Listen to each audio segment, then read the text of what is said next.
Assalamualaikum warahmatullahi wabarakatuh. Apa kabar semuanya para penikmat channel Tobat 100% yang saya cintai dan selalu dimuliakan dan dirahmati oleh Allah Subhanahu wa taala. Pastinya saya selalu mendoakan kalian semua semoga panjang umur, sehat sekeluarga, banyak rezeki, serta dijauhkan dari segala bentuk musibah dan diberkahi hidupnya oleh Allah Subhanahu wa taala. Amin amin ya rabbal alamin. Pada pertemuan kali ini, YouTube channel Tobat 100% akan memberikan sebuah penjelasan mengenai mengapa semua putra Nabi Muhammad wafat ketika masih kecil. Mari dengarkan penjelasan ini agar bisa menambah ilmu pengetahuan.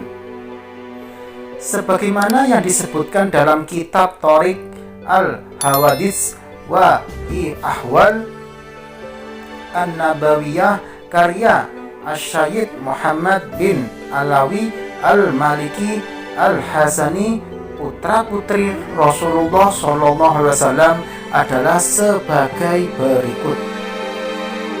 Putra-putri Nabi Muhammad SAW: Al-Qasim, seorang laki-laki, anak pertama Rasulullah SAW yang dilahirkan dan meninggal sebelum masuk masa kenabian atau masa mulai turunnya wahyu kepada Nabi Muhammad SAW. Ketika meninggal ia masih berusia 2 tahun. Abdullah, putra Nabi Muhammad SAW yang disebut juga At-Thayyib dan At-Thahir.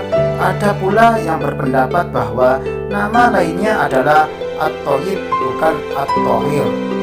Mengenai kelahirannya, ada yang berpendapat bahwa ia lahir ketika telah masuk masa kenabian.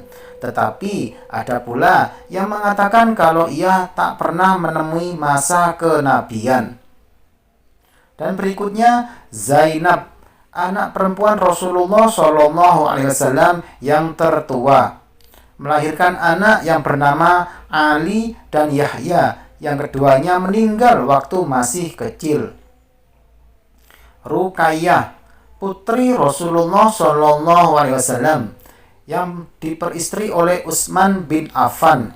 Beliau melahirkan seorang anak yang bernama Abdullah. Putri Rasulullah SAW ini wafat pada hari ketika Zaid bin Haritsah menyampaikan berita gembira tentang kemenangan kaum muslimin dalam pertempuran Badar. Dan selanjutnya Ummu Kulsum, putri Nabi SAW yang dinikahi Utsman bin Affan setelah saudarinya Ruqayyah wafat. Ummu Kulsum wafat pada bulan Sya'ban tahun 9 Hijriah tanpa memiliki anak. Dan selanjutnya Fatimah, putri Nabi SAW yang diperistri oleh Ali bin Abi Thalib. Beliau melahirkan anak yang bernama Hasan, Husain, Muhsin, Ruqayyah, Zainab, dan Ummu Kulsum. Adapun Muhsin dan Ummu Kulsum meninggal waktu masih kecil. Dan selanjutnya Ibrahim, putra Rasulullah SAW yang meninggal saat berumur 70 malam. Dan pula yang mengatakan saat berusia 7 bulan dan yang lain berpendapat berumur 8 bulan.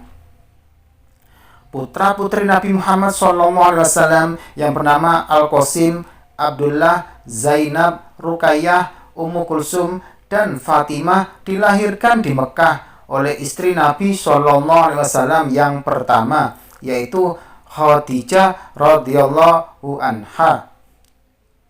Semua putri Rasulullah SAW pernah mengalami masa kenabian, masuk Islam, dan turut berhijrah ke Madinah. Adapun Ibrahim dilahirkan di Madinah oleh istri Nabi SAW yang bernama Maria al-Qibtiyah atau orang Mesir. Semua anak-anak Nabi SAW meninggal saat beliau masih hidup, kecuali Fatimah yang wafat paling akhir, yakni 7 bulan setelah wafatnya Rasulullah SAW. Mengapa semua putra Nabi diwafatkan masih kecil? Sebagaimana yang telah diterangkan di atas, putra-putra Rasulullah SAW, Al-Qasim, Abdullah, dan Ibrahim semuanya meninggal ketika masih kecil, sehingga keturunan Rasulullah SAW diteruskan lewat anak perempuan beliau. Mengapa bukan dari anak laki-lakinya, dan mengapa pula mereka diwafatkan sewaktu masih kecil? Ini karena Nabi Muhammad SAW telah ditetapkan sebagai Nabi terakhir, sebagaimana yang dinyatakan oleh Allah SWT dalam Al-Quran surah Al-Ahzab ayat 40 yang artinya, tetapi dia adalah Rasul Allah dan penutup para nabi, dan adalah Allah Maha mengetahui segala sesuatu. Oleh karena itu, seandainya putra-putra beliau tumbuh dewasa, maka mereka hanya akan menjadi orang biasa dan tidak akan mungkin menjadi nabi. Padahal nabi-nabi yang lain mempunyai putra-putra yang juga menjadi nabi, seperti Nabi Ibrahim yang punya anak Nabi Ismail dan Nabi Ishak. Nabi Yakub punya anak Nabi Yusuf. Nabi Daud punya anak Nabi Sulaiman.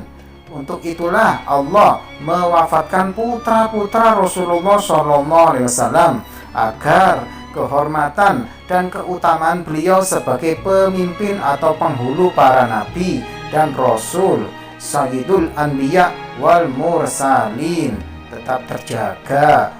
Alhasil keturunan Rasulullah SAW diteruskan oleh anak perempuan beliau karena orang perempuan tidak pernah menjadi nabi. Demikianlah penjelasan dari YouTube channel Tobat 100%. Semoga semakin menambah ilmu pengetahuan dan semakin menambah keimanan pada Allah SWT. Amin amin ya rabbal alamin. Jangan lupa selalu dukung YouTube channel Tobat 100% ini dengan cara tekan tombol like dan subscribe agar kalian tidak tertinggal mengenai ilmu pengetahuan serta amalan zikir, wirid, dan doa-doa sesuai dengan ajaran Rasulullah SAW. Sekian, terima kasih.